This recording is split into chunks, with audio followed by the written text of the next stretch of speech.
pengunjung juga terlihat menikmati air mancur. Namun banyak juga warga yang kecewa pertunjukan ditiadakan. Dalam upaya pemulihan ekonomi di tengah wabah pandemi COVID-19, Menteri Perhubungan Budi Karya Sumadi mendorong peran Bandara Internasional Yogyakarta Kulon Progo untuk membantu menarik wisatawan. Apalagi di wilayah tersebut ada Candi Borobudur yang sudah ditetapkan menjadi destinasi wisata prioritas oleh pemerintah. Menurut Budi Karya Sumadi, upaya-upaya tersebut dapat berupa format tertentu dalam kegiatan marketing yang unik dan orisinal, sehingga mampu menarik masyarakat luas untuk berkunjung ke Yogyakarta dan sekitarnya.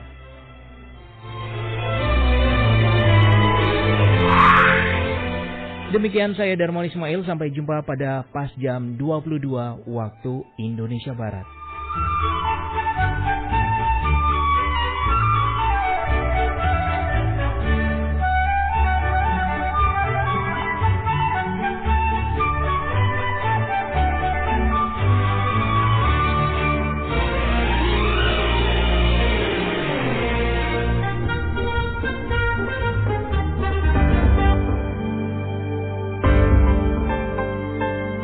Ragam tradisi Nusantara.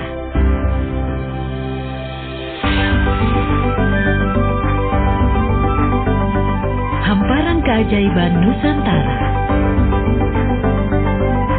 Destinasi kebanggaan Nusantara.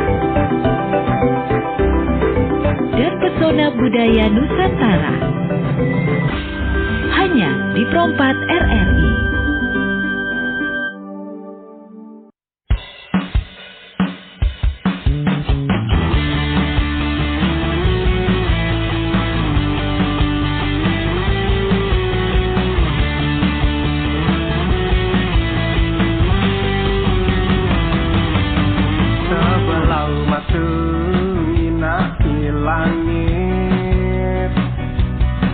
Berharap pada bulan bintang yang menghiasi hatiku ini. Oh, bujang tua, oh, bujang tua, turun gada luntur dan dena hujan besar. Lo mana ceritanya?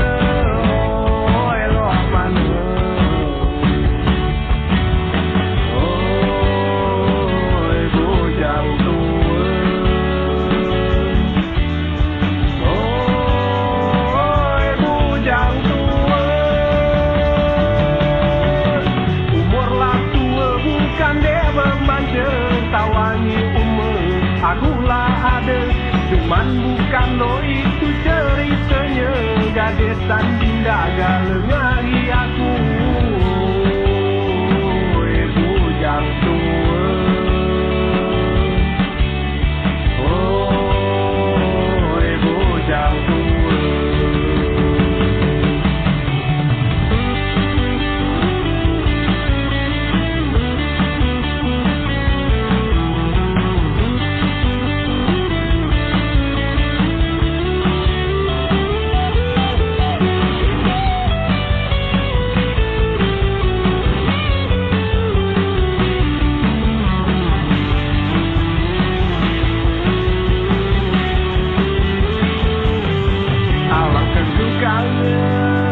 Kau bini ma ini, lo mana ceritanya? Oh, lo mana? Oh, bujang tua, oh, bujang tua. Umurlah tua bukan dia bermancing tawangi. Akulah ada, cuman bukan lo itu ceritanya. Gadesan dinda galengari aku. Umurlah tua bukan dia bermancing tawangi umur. Akulah ada, cuman bukan lo itu ceritanya. Gadesan dinda galengari aku.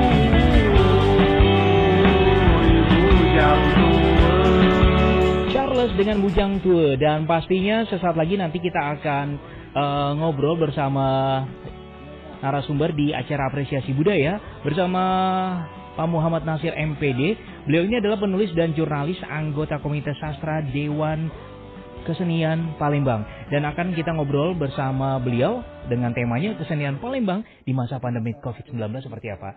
Ditunggu untuk Anda bisa bertanya melalui WhatsApp di 0812 112 4928 atau mungkin di satu line telepon nantinya ya. Oke, tetap di sini di Pro 4 FM, Ensiklopedia Budaya Keindonesiaan.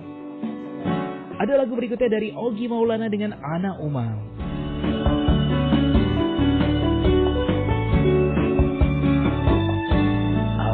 Aku udahlah ini nak ngapa deagi ku merasa tangisi amo aku udahlah ini amo aku udahlah ini nangang deagi ku merasa tangisi among aku udahlah ini oh ya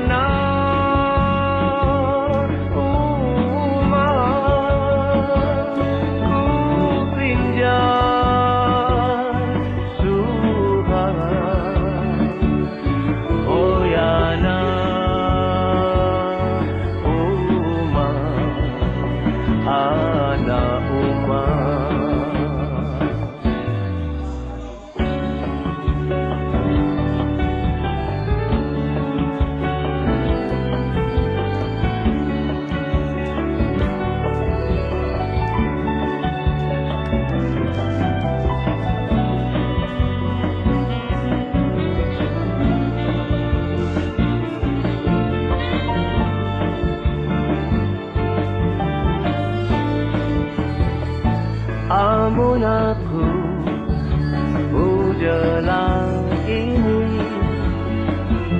nangang deagi ku merasa tangisi among aku udahlah ini oi anak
Jel, please dong.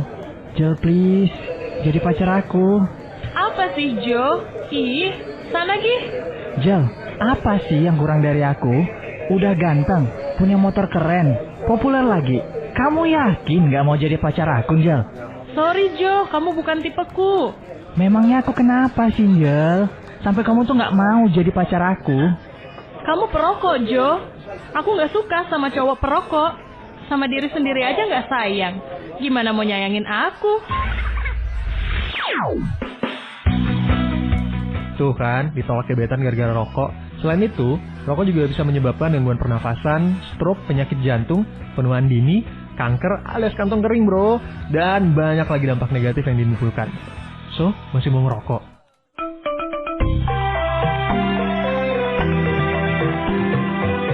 Pro 4, Ensiklopedia Budaya ke-Indonesiaan. Ya, di sini di Pro 4 FM Ensiklopedia Budaya ke-Indonesiaan, saatnya kita obrolan apresiasi budaya dan kita ngomongin mengenai kesenian Palembang di masa pandemi COVID-19. Masa pandemi COVID-19.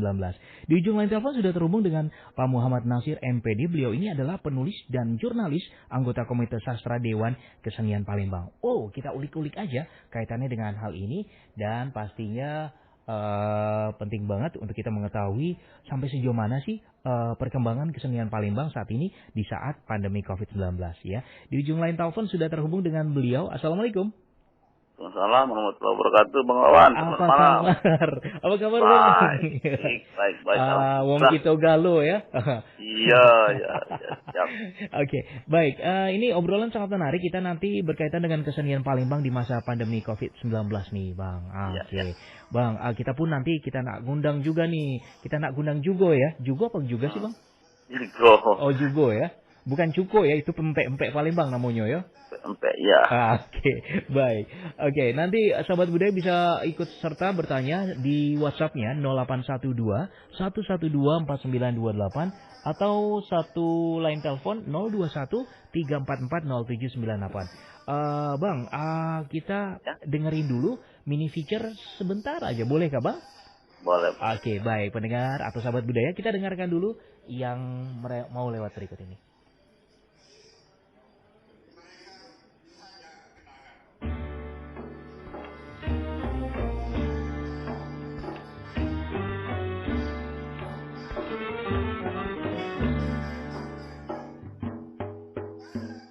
Kesenian Palembang di masa pandemi COVID-19. Kesenian tradisional khas Sumatera Selatan sangat banyak dan beraneka ragam, mulai dari tarian, alat musik, hingga berbagai lagu daerah. Saking banyaknya, mungkin ada beberapa di antaranya yang pernah kita pelajari semasa sekolah. Selama masa pandemi, kreativitas dan aktivitas penggiat seni tak dipungkiri menjadi terbatas. Berbagai bidang kehidupan memang terdampak oleh wabah ini. Dunia berkesenian pun termasuk bidang yang ikut terdampak. Semua aktivitas berkesenian menjadi terhenti, meskipun masih ada yang bertahan dengan kreativitas terbatas di rumah aja, dengan memanfaatkan ranah daring. Setelah hampir setengah tahun dalam kondisi yang serba terbatas, seolah terpasung, gelora kebebasan untuk berekspresi mendapat angin segar. Wacana kenormalan baru memancarkan nuansa segar, serba penuh harapan. Harapan yang membersihkan hal-hal baru. Tidak hanya bagi seniman di luar daerah, tetapi juga kalangan seniman di Palembang. Seniman di Palembang, ketika pandemi merebak di kota Empempe ini, semua lini kesenian terdampak. Mulai dari seni tari, musik, film, teater, rupa, dan sastra. Aktivitas seni tatap muka memang vakum. Protokol kesehatan tak memungkinkan untuk mengumpulkan banyak orang atau membuat keramaian. Jalur daring pun dipilih sebagian seniman untuk tetap berekspresi.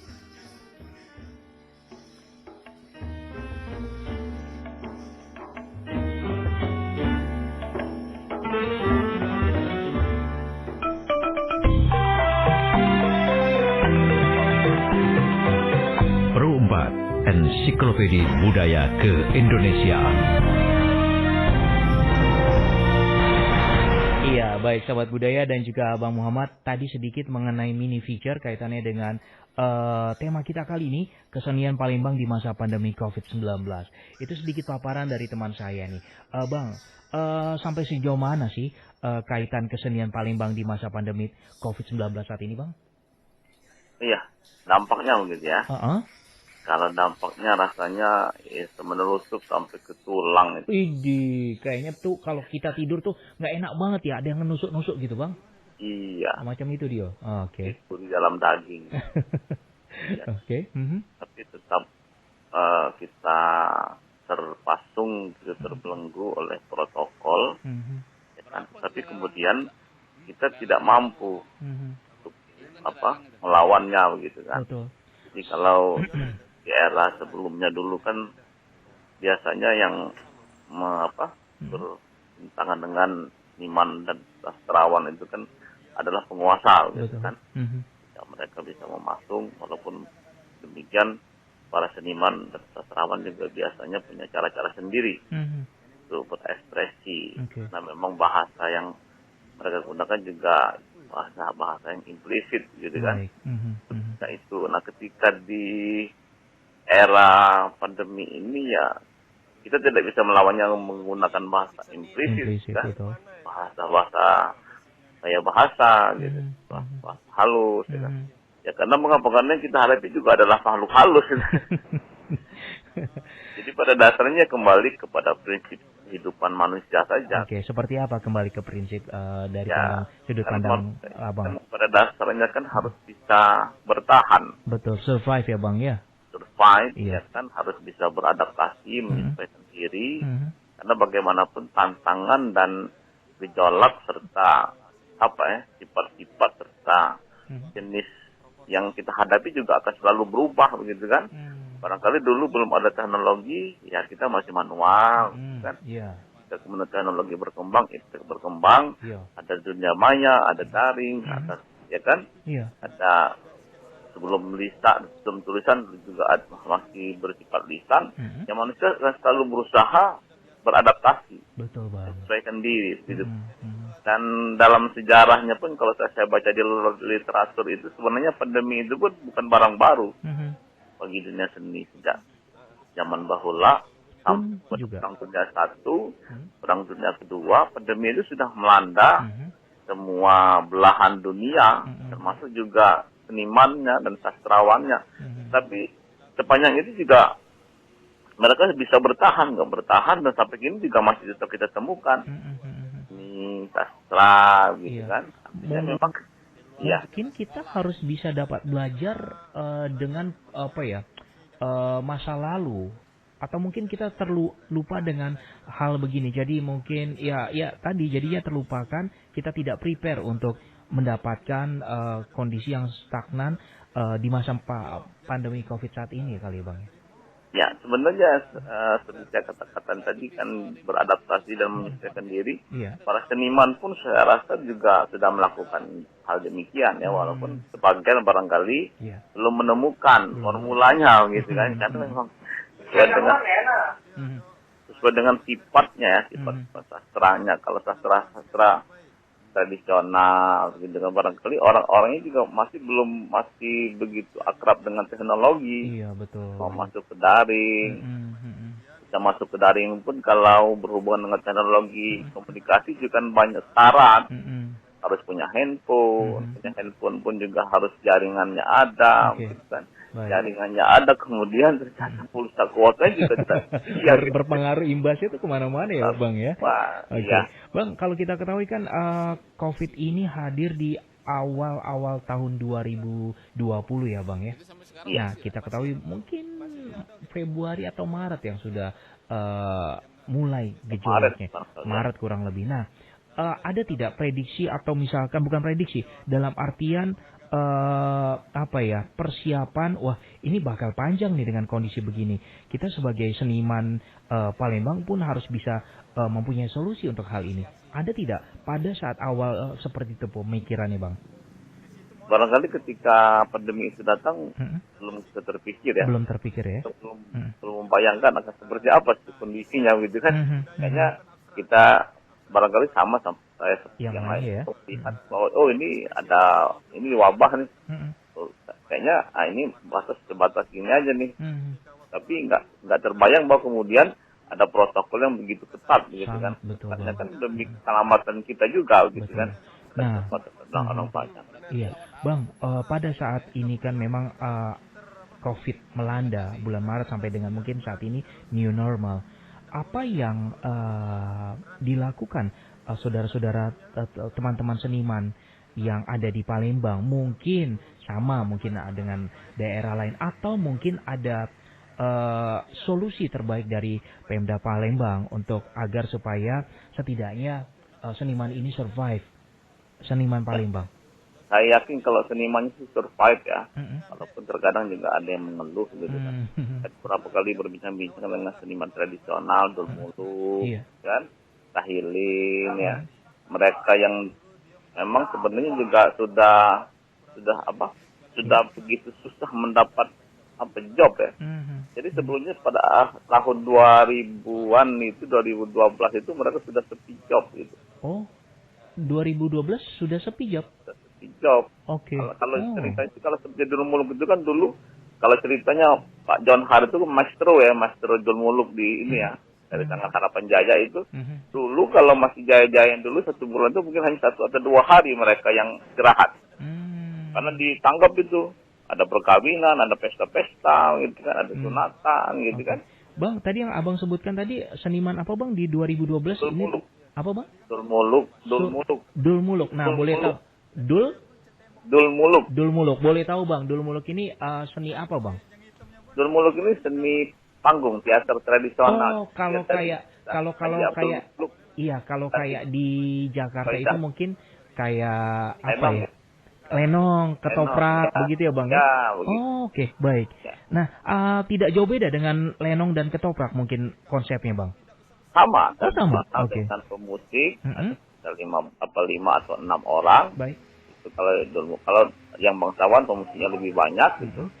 Mainnya sekitar 15 atau 20 orang gitu kan. Jadi begitu mereka turun naik panggung ya memang kalaupun dapat honor ya bagi pukul rata ya bang. Tapi nikmat saja begitu. Itu mereka. Dia, alhamdulillah walaupun sedikit. Jayanya masih bisa membeli emas gitu kan. Masya Allah. Ya, tapi ternyata sampai sekarang 2012 mereka sudah sepi job, kemudian mereka beralih nih usaha bagaimana supaya bisa diterima di instansi ada peringatan tertentu bisa manggung kan. Dan ketika pandemi ini datang makin terpuruk. Masya Allah. Bang, kalau abang dan hari itu kan sudah 6 bulan ini mereka nggak pernah dapat job. Nah, bisa dibayangkan gitu. Betul sekali bang. Bang, kalau abang Muhammad lihat apakah ini dikarenakan karena sudah tergerus dengan zaman sekarang. Tadi abang sampaikan Dulmuluk ini sudah dari tahun 2012 nampaknya sudah mulai bisa dibilang mohon maaf terseok-seok mungkin, dan ditambah lagi terpuruknya di adanya COVID ini.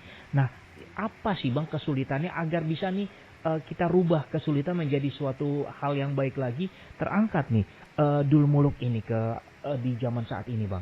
Ya itu kalau teater ya Dulmuluk. Kalau di lagu itu ada namanya Irama Batang Hari 9 itu maestronya itu Tahilin gitu kan. Sama sudah 6 bulan juga mereka tidak dapat job. Jadi kendalanya barangkali ya hitam putih sih memang kayaknya kita klise gitu kan. Kalau tradisional, kemudian sementara kalangan milenial ini kan masanya kan berbeda. Atau mungkin gini bang, perlu sentuhan dari teknologi dari segi mungkin bentuk tampilannya atau bentuk tampilan panggungnya, atau mungkin ada sentuhan mungkin karakter anak mudanya di situ dimasukkan di dalam Dulmuluk atau gimana bang? Ya barangkali begitu. Jadi kan memang harus ada perubahan, harus ada inovasi ya kan, harus ada hal-hal baru barangkali memang yang bisa diterapkan di kolaborasi oleh supaya mereka tetap bisa bertahan. Dan itu sebenarnya sudah dilakukan. Nah, seperti apa bang? Ya misalnya kalau di pandemi ini kan itu kalau cerita aslinya itu kan itu mereka kalau dia ngejob itu cerita dari habis isya sampai jam 2, jam 3 pagi. Oh, itu udah bubar bang? Wayang golek, wayang semalam suntuk gitu ya. Gitu. Biasanya ngobrolin atau topiknya Dulmuluk ini satu topik berkaitan dengan kemasyarakatan atau ada topik tersendiri bang? Cerita dari Abdul Muluk yang di Pekanbaru Ngelan itu kan, sama Siti Jebaidah gitu. Tapi kalau yang bangsawan itu variatif. Jadi intinya bahwa mereka itu menceritakan tentang kehidupan kayak di istana, ada rajanya, ada pengiringnya, gitu kan. Iya. Wow. Oke. Ini kan begitu banyak Bang, kesenian-kesenian yang ada di Palembang. Tidak hanya Dul Muluk saja, ada mungkin tarian ya atau mungkin yang lainnya. Kita tahan dulu Bang, ya. Kita dengarkan satu lagu dulu boleh Bang? Boleh. Oke, ini ada lagu dari Ogi Maulana dengan Ribang Kemambang. Nah, artinya apa tuh Bang? Ribang Kemambang itu ya rindu, kerinduan itu. Oh, oke deh. Mudah-mudahan rindu akan mendapatkan job para seniman yang ada di Palembang. Insya Allah terwujud kembali lagi ya Bang ya. Iya. Kita dengarkan dulu ya Bang ya. Oke.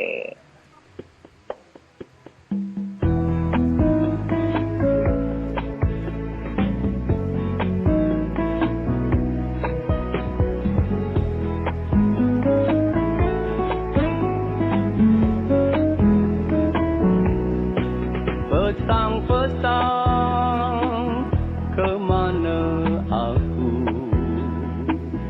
Ribang Kemambang ku ninda balik, padaku jauh tumpuan mata, suhangku kina oi bukan gala.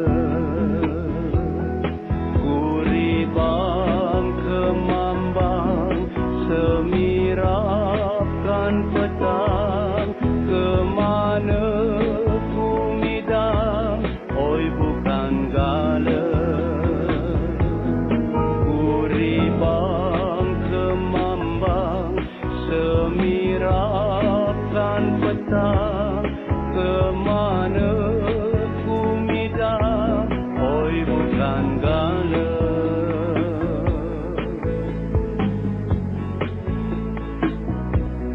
Petang-petang kemana aku, Ribang Kemambang ku ninda balik, padaku jauh tumpuan mata, suhangku kina oi bukan gala.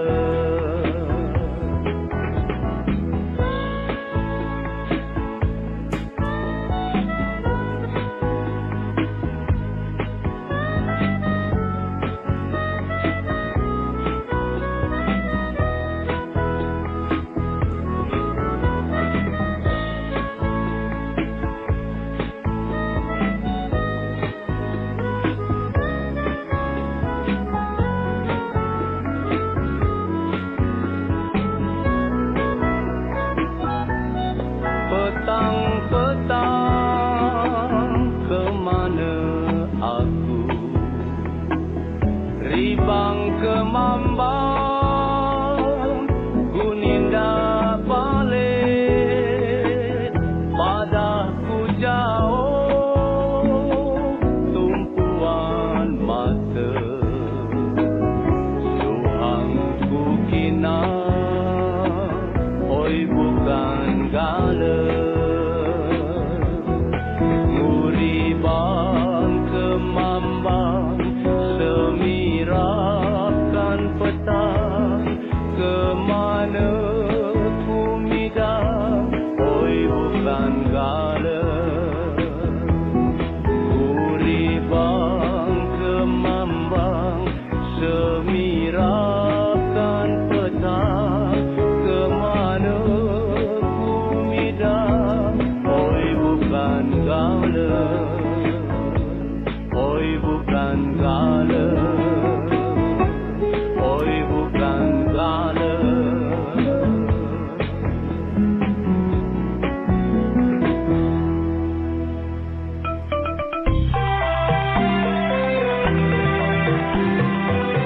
Pro 4 Ensiklopedia Budaya ke-Indonesiaan.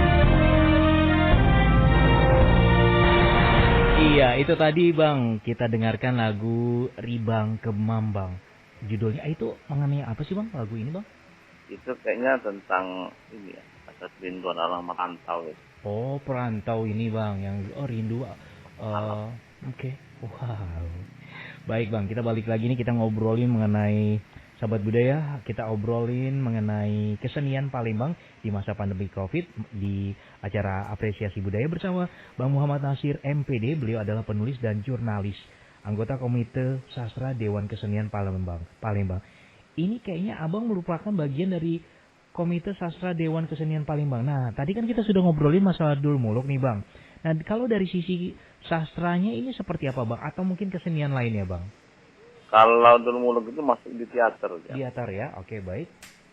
Kalau di DKP itu kan ada 6 komite dia. Ada komite tari, ada komite musik, ada teater, ada seni rupa, ada sastra, dan ada film.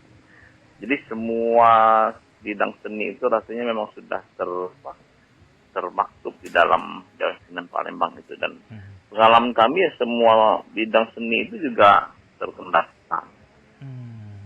Tetapi memang pada prinsipnya kan kita tidak hanya berbicara tentang bagaimana kita mengekspresikan ya, tetapi kan ada proses produksi nih. Jadi kalau bagi saya barangkali yang produksinya tidak terganggu ya.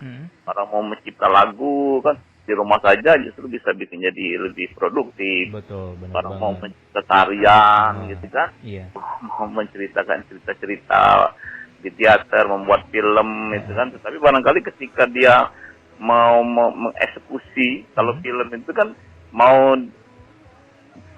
membuat filmnya gimana, mau syutingnya nggak bisa kan karena kan terkendala protokol kesehatan. Jadi ada beberapa hal sebenarnya memang pada satu sisi dia membuka pintu bagi lahirnya seni-seni baru, tetapi barangkali juga menghambat atau terhambat untuk bagaimana karya itu bisa dinikmati oleh masyarakat melalui saluran yang reguler atau tradisional gitu ya.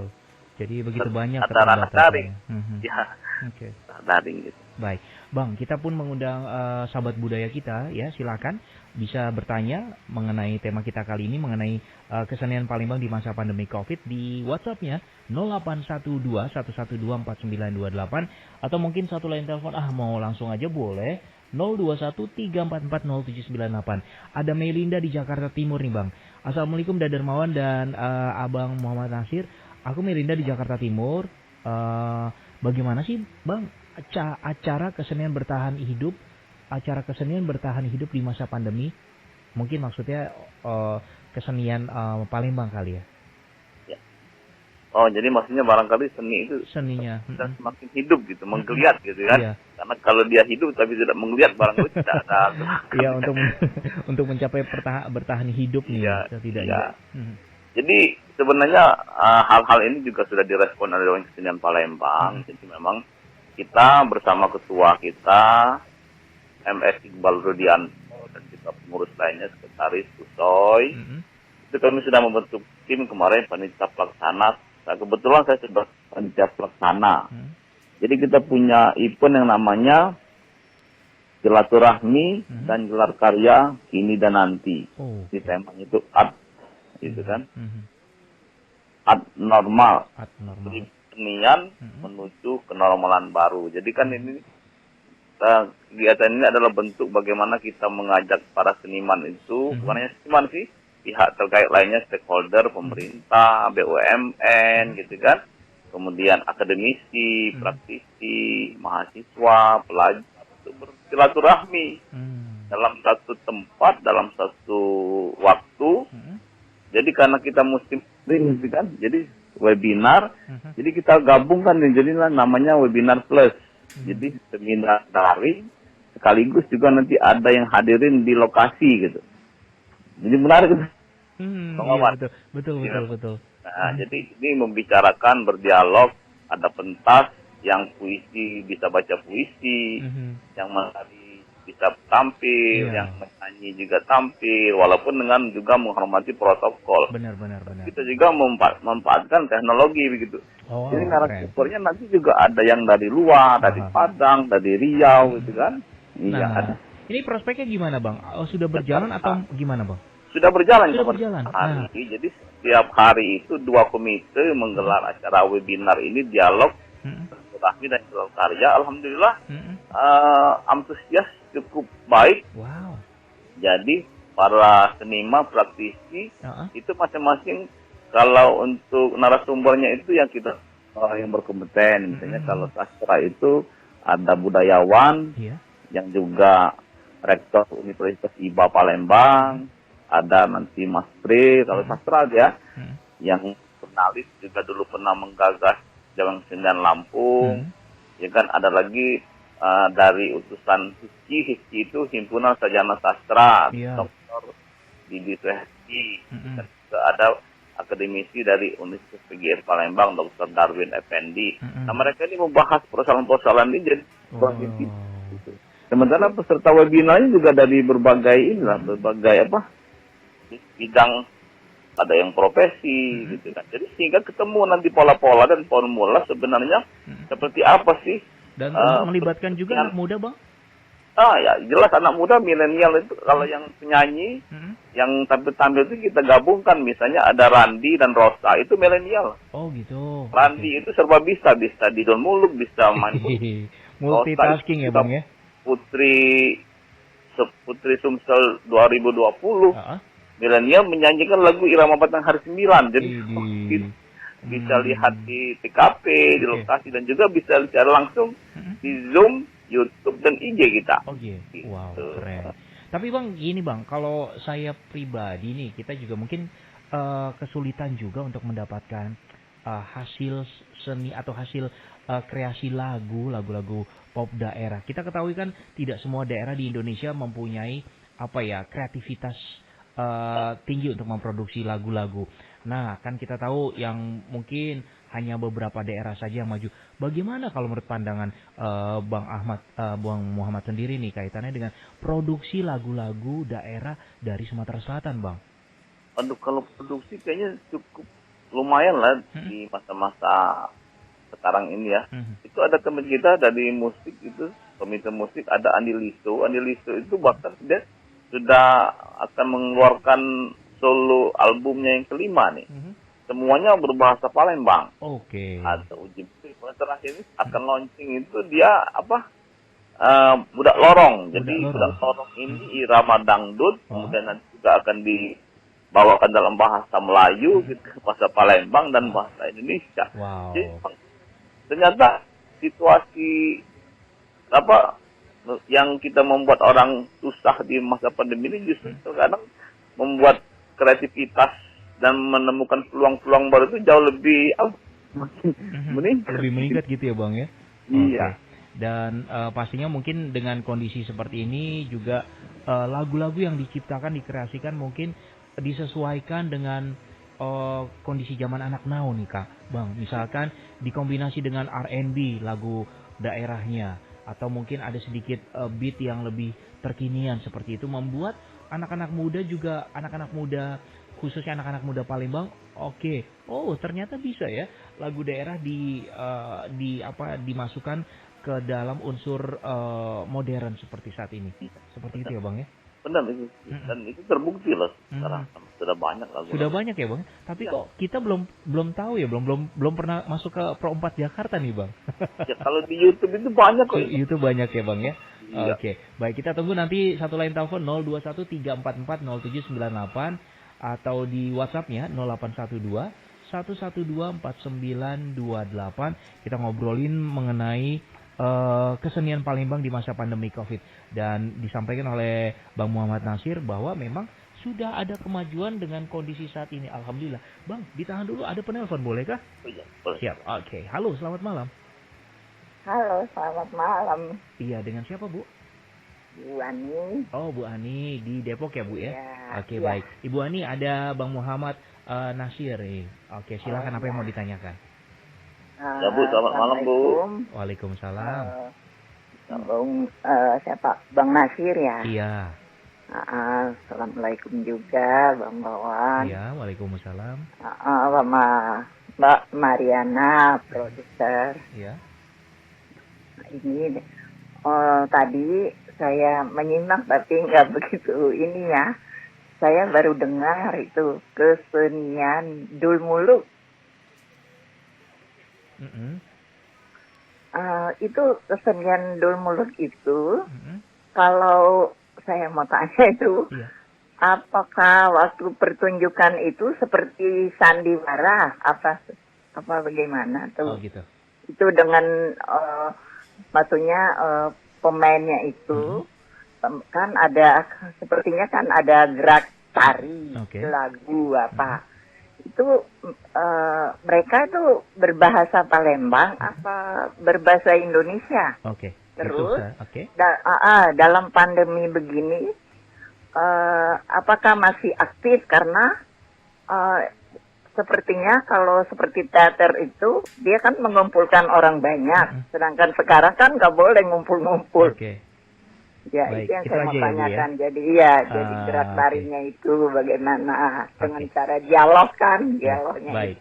Itu saja Bu Ani. Ya, makasih. Sama-sama Ibu. Ya. Baik. Assalamualaikum. Waalaikumsalam warahmatullahi wabarakatuh. Iya. Bang Nasir, Bang Muhammad. Iya. Bisa mendengar tadi ya? Nggak terdengar. Oh gitu. Oke, ini saya sampaikan bahwa jadi ada 2 pertanyaan. Katanya Bu Ani menanyakan Dul Muluk ini apa pertunjukan sandiwara berbahasa Palembang saja atau dikombinasi mungkin bahasa Indonesia atau ada gerak tariannya juga di dalamnya. Nah yang kedua, masa pandemi berlangsung ini kan apakah masih aktif karena kan ini mengumpulkan begitu banyak penonton nih. Oh iya. Kalau saya jawab yang kedua aja dulu ya. Boleh. Berhubungan dengan pentas Dul Muluk ya Pak. Iya. Kalau pentas Dul Muluk ya selama 6 bulan ini mereka nggak pernah dimain lagi memang. Jadi memang kendalanya begitu. Tapi di generasi milenialnya kemudian mereka membuat sebuah inovasi sehingga kan ceritanya itu kan 7 jam 8 jaman itu. Betul, iya. Nah, jadi dimodifikasi sedemikian rupa sehingga nanti ceritanya hanya bisa 5 menit, ada durasi 10 menit, ada durasi 5 menit dan itu mereka publikasikan di daring gitu. Di daring, oke. Dan beberapa minggu lalu bahkan mereka sudah mendapat dari Bank Indonesia. Misal, sehingga mereka dapat semacam bantuan untuk bisa mementaskan dan mendokumentasikan Dul Muluk. Wow, keren. Tapi dengan durasi yang singkat gitu. Oh, jadi di press lagi gitu ya Bang ya? Press jadi sekitar 10 menit sampai 5 menit. Itu kan sesuatu yang baru karena kan. Bener Bang. Kalau 7 jam itu kan gimana mau kita mendokumentasikan dan bagaimana mau orang menonton gitu kan? Iya, itu kan sesuatu yang baru. Nah, kalau soal ceritanya Dul Muluk itu ya sama kayak lenong gitu. Ada kayak teater tradisional, nanti ada narinya, gitu. Cerita-cerita seputar kerajaan, gitu kan. Ada prajuritnya, ada panglimanya, ada rajanya, dan biasanya kan memang ada konflik. Dan yang menarik juga lucunya itu gitu, karena pas pemainnya ini pemain lama semua dan pemeran watak kalau semua ya. Lihat itu wataknya udah mateng dan mereka kita pakai naskah lagi. Gitu. Udah kelotok lah itu istilahnya. Ditanya, oke, kita saat ini ngobrolin atau temanya masalah misalkan Gatot Kaca. Oke, kamu jadi ini, kamu jadi ini, udah tahu pakemnya atau partnya masing-masing gitu ya Bang ya? Iya, saya lihat mereka waktu DI kemarin itu menggobok itu nggak sama sekali ini atau Bang Saat itu kan yang jadi Raja Menggala itu misalnya nggak pakai naskah sama kalau begitu main sampai sakit perut kita. Jam terbangnya udah tinggi ya Bang ya? Iya, itu kalau Dul Muluk ya Bang. Kan ada lagi yang lain nih. Apa itu Bang? Ada wayang Palembang. Wayang Palembang itu sama seperti wayang Jawa sih, tapi kan dari kitab Ramayana dan Mahabharata. Gitu. Betul. Tapi dia bahasanya bahasa Palembang itu. Itu lagi seni tradisional ciri khas Palembang dan ini sudah mendapat perhatian dari UNESCO.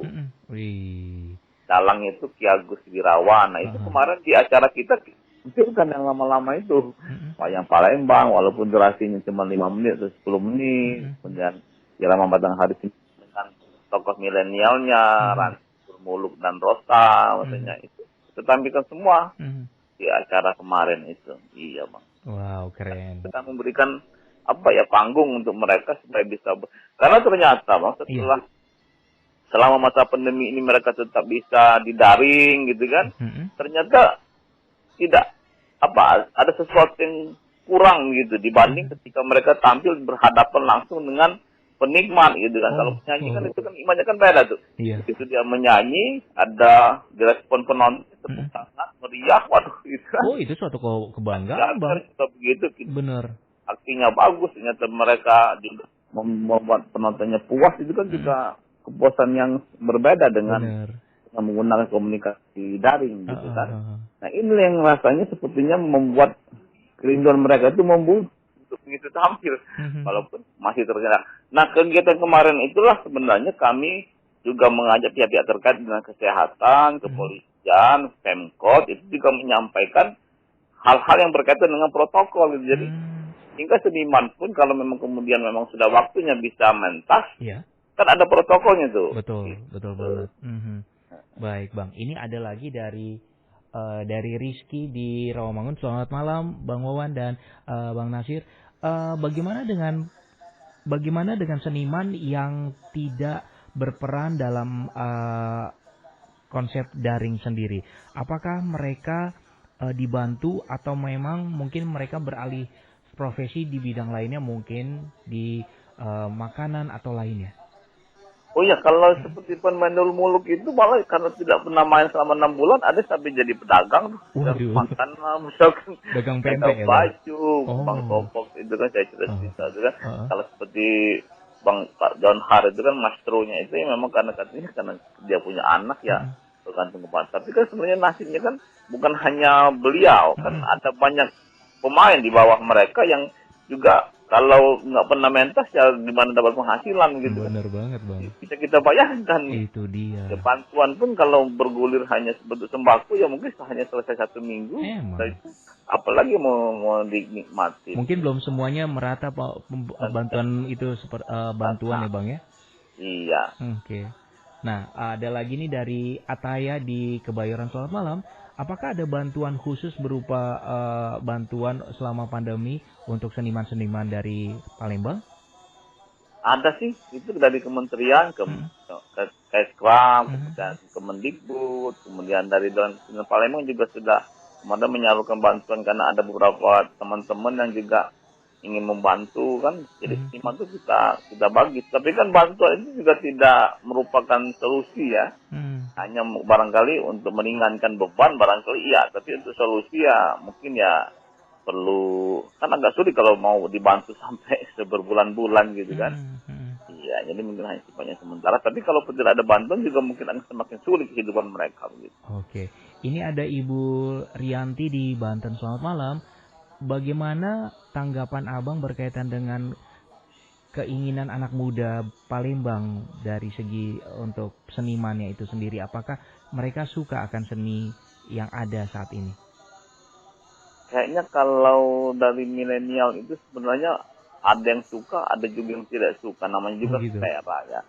Tapi kalau kita melihat dari beberapa kita mengadakan kegiatan, kan kita sebelum pandemi kemarin sudah berapa kali kegiatan ya, ada sepekan seni, kemudian ada pentas di bawah jembatan Ampera setiap malam minggu. Itu kan rencananya kan hampir untuk 50 kali minggu gitu kan. Tetapi karena terkendala ini pandemi baru sebulan berhenti yang di bawah jembatan Ampera itu rasanya cukup menarik gitu, cukup positif. Nah, kemudian ketika kami menggelar sepekan seni kemarin, ternyata untuk beberapa komite itu ternyata masih banyak anak-anak muda, pelajar-pelajar itu juga berminat belajar menari. Gitu kan. Masih banyak juga ya Bang? Nah, lagi kalau dia mendengar wayang, tapi kan ya namanya juga selera, ada yang suka juga ada yang tidak suka ya. Nah terus untuk agar supaya lebih menggeliat nih anak-anak muda lebih mencintai yang namanya seni walaupun dengan kondisi saat ini, seperti apa sih Bang dari pihak seniman dari Palembang sendiri? Ya kita berusaha mendekatkan ya bagaimana pola-pola permulaannya sehingga kemudian karya seni itu juga bisa dinikmati dan disukai. Makanya kita berusaha mendekati seperti apa sih keinginan remaja dan milenial itu. Makanya kita juga kan mengambil ikon-ikon milenial itu sendiri, seperti Randy, untuk Dolmuluk dan Irama Batanghari dan Rosta, kan untuk musik, kemudian untuk wayang Palembang itu barangkali mungkin nanti. Dan kemarin saran dari narasumber itu juga ada beberapa sih untuk bagaimana supaya seni tradisional itu juga bisa dinikmati oleh banyak orang. Katanya coba menggait itu public figure atau artis-artis yang bisa dijadikan tamu, gitu, bintang tamu. Tetapi kan dipilih jangan yang berbiaya mahal gitu. Kalau yang berbiaya mahal kan barangkali juga tidak sesuai dengan budgetnya. Tapi barangkali kan ada saja nanti seniman artis atau public figure yang memang mencintai peduli dan mau menjadi bintang tamu, ini bisa menjadi magnet gitu. Benar-benar sekali. Baik Bang, ini waktu kita sangat terbatas nih. Apa yang mungkin garis merahnya atau benang merahnya berkaitan dengan kesenian Palembang di masa pandemi COVID? At least kita seniman-seniman Palembang tidak putus asa. Apa yang harus Abang sampaikan kepada sahabat budaya dimanapun juga, mungkin juga ada penyampaian kaitannya agar supaya ada solusi terbaik untuk hal ini, Bang. Barangkali kalau seniman-seniman di Palembang saya lihat tidak ada yang begini, karena untuk produktivitas barangkali tidak terlalu berhubungan dengan pandemi ya. Produktivitas tinggal nanti penyalurannya. Jadi sebenarnya pada prinsipnya justru untuk yang tradisional ini ketika dia menggunakan daring, maka sebenarnya peluang untuk bisa diterima luas itu lebih terbuka. Karena begitu dia masuk klik gitu kan, di dunia maya itu tidak lagi dibatasi oleh wilayah geografis, tempat dan waktu. Berbeda kalau misalnya hanya mentas di tempat kan hanya orang di sana yang menonton gitu kan. Jadi saya kira sebenarnya memang pandemi ini juga jangan kita anggap sebagai sesuatu yang menakutkan, tapi barangkali menjadi sebuah peluang yang bisa menjadi truk. Jadi tinggal siapa yang bisa memanfaatkan dan menemukan truk itu, maka dia akan bisa bertahan dan bisa lebih maju barangkali begitu, Bang. Seperti itu ya, baik. Abang Muhammad Nasir MPD, penulis dan jurnalis serta anggota Komite Sastra Dewan Kesenian Palembang. Terima kasih atas obrolannya ya. Mudah-mudahan ada solusi terbaik agar supaya teman-teman seniman Palembang ini menggeliat lagi dan tetap semangat dan didukung oleh semua pihak. Begitu ya, Bang ya? Iya, Bang. Bang, insya Allah kita jumpa lagi dan tetap semangat selalu. Salam buat teman-teman seniman dari sana ya, Bang ya. Salam juga untuk RRI. Siap, Abang. Nah, ini buat lagu buat Abang. Ada Penta Boys dengan Dek Sangke, Bang. Tahu. Oke, terima kasih, Bang. Ya. Ya, Assalamualaikum, Bang. Assalamualaikum.